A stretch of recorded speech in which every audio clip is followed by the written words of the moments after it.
Ini adalah kisah pribadi saya, Osama, di masa konflik awal Mei 2004 atau memasuki darurat sipil yang kedua, di mana saya bersama Habibie disuruh komandan kompi Inggris saat itu untuk ditugaskan di Gelempang Mering.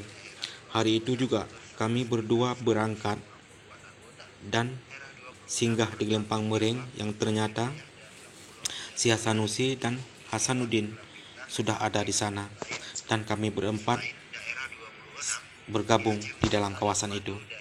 Sementara ada rombongan Dabdub di tempat terpisah, namun tidak begitu jarak dengan kami. Terkadang kami datang menemani mereka untuk ngobrol-ngobrol saja.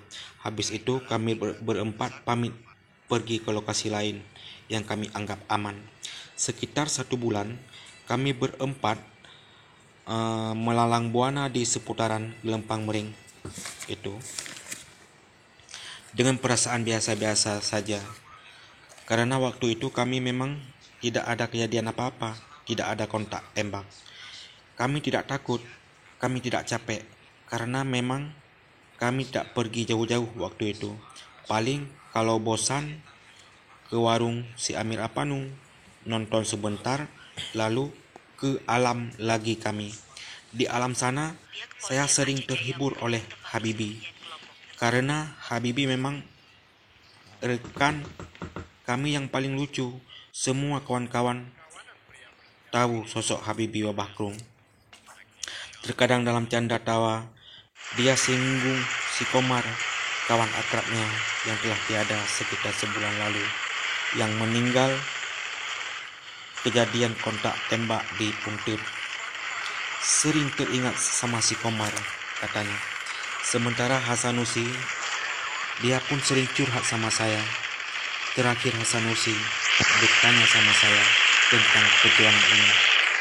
Mengapa yang kubut perjuangan pedang belat Allahnya harus uring yang lageke yang kubut? Harus uring yang lageka? Pakan uring yang lage Inggris? Pakan uring yang lage bangi yang kubut perjuangannya? Pakan hana musaboh pasan trenpih yang kubut perjuangannya, atau pi pakan hana tungku-tungku yang tem kubut-butnya? Tersentak saya mendengar pertanyaan Hasanusi ini, dan saya tidak bisa menjawabnya. Sampai hari ini saya masih terbayang dengan pertanyaan Hasanusi itu. Singkat cerita, keesokan malam kami berempat mendatangi rumah Bang Kari. Kami lihat rumahnya mati lampu, dan kami dekati anak-anak muda di kampung itu. Kami menanyakan, kemana Bang Kari, kok lampu di rumah mati? Tiba-tiba kami lihat di rumah Bang Kari itu lampunya nyala, dan kami berempat mendatanginya. Pas sampai di halaman rumahnya, tiba-tiba mati lagi lampunya. Lalu saya ketok pintu. Assalamualaikum. Tidak ada jawaban. Tapi saya lihat lewat kaca jendela ada nyala api rokok. Lalu saya assalamualaikum lagi. Tidak dijawab juga. Saya assalamualaikum lagi. Baru dijawabnya, rat pintu likut, kata Mang. Begitu saya bergerak, langsung kami ditembak dari jarak lebih kurang 5 meter. Habibie yang di samping saya itu langsung jatuh tak bernyawa. Saya lompat ke parit pinggir jalan. Di situ saya tiarap dan membalas tembakan sekitar 2 peluru. Rupanya si Hasanuddin dan Hasanusi sudah kena tembak juga mereka. Mereka lari tegak di saat saya lagi tiarap. Dalam hati saya, mengapa mereka lari tegak begitu? Rentetan senjata tiada henti-henti di malam gelap itu. Tak bisa lari saya, karena ditembak terus.